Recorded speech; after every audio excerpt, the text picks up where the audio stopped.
Hello বন্ধুরা, আমি মৈনাক চলে এলাম নতুন একটা ভিডিওতে।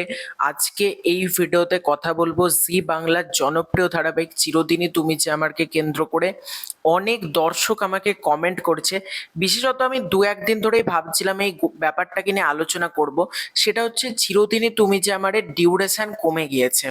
মানে আমরা এতদিন পর্যন্ত দেখতে পেয়েছিলাম 19 মিনিট করে, এখন 16 মিনিট 17 মিনিট করে ধারাবাহিকটাকে দেওয়া হচ্ছে। এটার কারণ কি, এটা নিয়ে আজকের এই ভিডিওতে আলোচনা করব। তার আগে ছোট্ট অনুরোধ করব, তোমাদের যদি ভিডিওটা ভালো লাগে ভিডিওতে একটা লাইক করো, কমেন্ট করো এবং অবশ্যই কিন্তু প্রথম থেকে শেষ পর্যন্ত ভিডিওটা দেখো। আশা করি তোমাদের খুব ভালো লাগবে। তো চলো লেট স্টার্ট। আমি যেটা বলবো সেটা হচ্ছে, দেখো, এই যে চিরদিনে তুমি যে আমার ডিউরেশন, যেখানে বাদ বাকি ধারাবাহিকগুলোর ডিউরেশন হচ্ছে 29 মিনিট 28 মিনিট করে, সেখানে এই ধারাবাহিকের ডিউরেশন 17 মিনিট। এটা তো একটা ধারাবাহিকের মানে রান টাইম হতে পারে না। মানে এরপর কি ধারাবাহিকটা 10 মিনিটে করা হবে? মানে এরকম করার থেকে অ্যাটলিস্ট বন্ধ করে দাও। যদি নোংরামিটা করতেই হয় বন্ধ করে দেওয়াই আমার মতে বেটার। কারণ এগুলো প্রতিদিন যেভাবে দেখছি, মানে কমছে, টাইমটা কমছে। 19 মিনিট, 19 মিনিটের পর 17 মিনিট, মানে চ্যানেল নিজেরাও হয়তো আর চাইছে না টিআরপিটা আসুক। আমার এটাই তো মনে হচ্ছে। কারণ দেখো, একটা চ্যানেলকে বারবার অনুরোধ করা হচ্ছে 19 মিনিটটাকে বাড়ান, 19 মিনিটটাকে বাড়ান, তারা কিন্তু সেটাকে কমিয়ে মানে 17 মিনিটের কাছাকাছিতে নিয়ে চলে গেছে। এটার কারণ কি? এটার কারণ হচ্ছে একটাই কারণ, চ্যানেলের কাছে কোনো রকম কোনো হয়তো বাজেট নেই বা তারা কোনো টিআরপি পাচ্ছে না।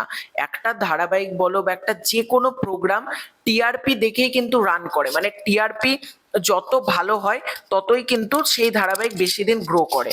এবার যেটা হচ্ছে সব থেকে বড় কথা, এই ধারাবাহিকের ক্ষেত্রে বিগত কিছুদিন ধরে টিআরপি ভালো আসছিল না। এবার এটার দায় কি পুরোপুরি দর্শকের? চ্যানেল কি কোনো রকম কিছু করেনি? চ্যানেলকে প্রতি মুহূর্তে বলা হয়েছে আর্য অপর্ণার মধ্যে কেমিস্ট্রিটা আরো স্ট্রং করা হোক, ধারাবাহিকের যে বিষয়বস্তুটা সেটা আরো ভালোভাবে করা হোক। অডিয়েন্স কিন্তু প্রতি মুহূর্তে বলে গিয়েছে, কিন্তু এই চ্যানেল কিন্তু একেবারে কোনো কথা শোনেনি। চ্যানেল কিন্তু নিজেরা যা ঠিক করেছে সেটাই কিন্তু তারা করছে। এবং আমার যেটা মনে হয়, জিতু কামাল তিনি কিন্তু একজন বিচক্ষণ ব্যক্তি। তিনি যেরকম মানে প্রতিটা ব্যাপার, তোমরা রাহুলদার কথা বলো, আর্টিস্ট ফোরামের যে কোনো কিছু বলো, জিতু কামাল কিন্তু সব সময় একটা প্রতিবাদী মানুষ। আমি বারবার বলেছি, জিতু কামাল হচ্ছে একটা প্রতিবাদী মানুষ। এই মানুষটা কিন্তু প্রতি মুহূর্তে প্রতিবাদ করে গিয়েছে অন্যায়ের বিরুদ্ধে। তিনি কিন্তু রুখে দাঁড়িয়েছেন সব সময়, শুধুমাত্র নিজের অন্যায় না, সব ধরনের অন্যায়ের বিরুদ্ধে কিন্তু তিনি রুখে গিয়েছেন। এবং তিনি কিন্তু প্রতি মুহূর্তে চেষ্টা করেছেন কিভাবে ইন্ডাস্ট্রিটাকে ভালো করা যায়। আর্টিস্ট ফোরামের মধ্যে যে ফাঁক ফোকরগুলো রয়েছে সেগুলো নিয়ে তিনি কথা বলেছেন। চ্যানেলের মধ্যে তার যে সমস্যা হয়েছিল সেটা নিয়ে তিনি কথা বলেছেন। এরাও মানুষ, প্রডিউসারদের সাথে যে ঝামেলাটা হয়েছিল সেটার কারণে তিনি মুখ খুলেছিলেন। তিনি এই ব্যাপারটাতে মুখ খুলছেন না কেন, আমাদেরকে এটা দেখতে হবে। তার একটাই কারণ হচ্ছে, হয়তো আমরাই হয়তো বলছি ধারাবাহিকটা চলুক, ধারাবাহিকটা চলুক, আমরা 1000 এপিসোড দেখতে চাই, 1400 এপিসোড দেখতে চাই। কিন্তু জিতু কামাল হয়তো নিজেও চায় না এই ধারাবাহিকটা চলুক। নয়তো তো জিতু কামাল দেখছে তার ধারাবাহিকের টিআরপি আসছে না, আমরা দেখছি উনি দেখছেন না। বা চ্যানেলের মধ্যে এই যে সমস্যা, 19 মিনিট থেকে 17 মিনিট, মানে যেখানে 10 মিনিট করে গায়েব হয়ে যাচ্ছে প্রতিদিন, সেটা তো ওনারও চোখে পড়ছে, কিন্তু উনি কেন মুখ খুলছেন না? তার একটাই কারণ হচ্ছে, তিনিও কিন্তু হয়তো চাইছেন না। কারণ জিতু কামাল নিজেও কিন্তু জানিয়েছিলেন, ভালো করে মনে করে দেখো, এটাই তার শেষ ধারাবাহিক। এরপর তিনি ওয়েব সিরিজ এবং সিনেমাতে ফোকাস করবেন এবং তার আপকামিং একটা ওয়েব সিরিজেরও আপডেট তোমাদেরকে দিয়েছি।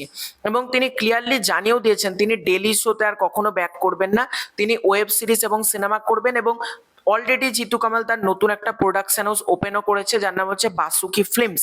এটাও তোমরা প্রত্যেকে জানো। কে বলতে পারে হয়তো জিতু কামাল নিজেই চাইছে না ধারাবাহিকটা কন্টিনিউ হোক, এটাও হতে পারে। বা আবার এটাও হতে পারে জিতু কামাল ভাবছে শেষ হয়ে যাক, আমি অন্যান্য কাজে ফোকাস করব। আমার এটা ব্যক্তিগতভাবে মনে হয়। কারণ প্রতি মুহূর্তে বা ধারাবাহিকটা হচ্ছে, আর চ্যানেলকে আমি একটা কথাই বলবো, বন্ধ করে দিন এরকম করার থেকে। মানে অডিয়েন্সের একটা ইমোশন রয়েছে, অডিয়েন্স কিন্তু মানে যে মানে চ্যানেলের ক্ষেত্রে হলে চ্যানেলকে টাকা দিয়ে তারা কিন্তু দেখছে, তারা কিন্তু বিনা পয়সায় দেখছে না। বা ওটিটিতে দেখলেও জি5 এর সাবস্ক্রিপশন কিনে কিন্তু তারা দেখছে, ম্যাক্সিমাম অডিয়েন্সের কথা বলছি। অনেকে টেলিগ্রাম থেকেও দেখে, ফেসবুক থেকেও দেখে, সেটাকে আমি বলছি না, কিন্তু ম্যাক্সিমাম অডিয়েন্স কিন্তু হয় জি5 এর সাবস্ক্রিপশন, নয়তো কিন্তু মানে টিভিতে যে টাকাগুলো হয় কেবল বা ডিটিএইচ কে যে টাকাগুলো দিতে হয় সেটার মাধ্যমে কিন্তু দেখছে। সুতরাং একটা কথা আমি বারবার বলবো, চ্যানেলকে কিন্তু একটু এবার সতর্ক হওয়া উচিত, এবং ধারাবাহিকে যে এই যে মানে ধারাবাহিকের টিআরপি আসছে না, এটার ব্যাপারে কিন্তু এবার কড়া পদক্ষেপটা নেওয়া উচিত। তো তোমাদের এই পুরো এন্টার বিষয়টাকে নিয়ে কি মতামত কমেন্ট করে জানিও। খুব শীঘ্র দেখা হচ্ছে নতুন কোনো ভিডিওতে। চ্যানেলে প্রথমবার হয়ে থাকলে সাবস্ক্রাইব করে দিও। Bye bye.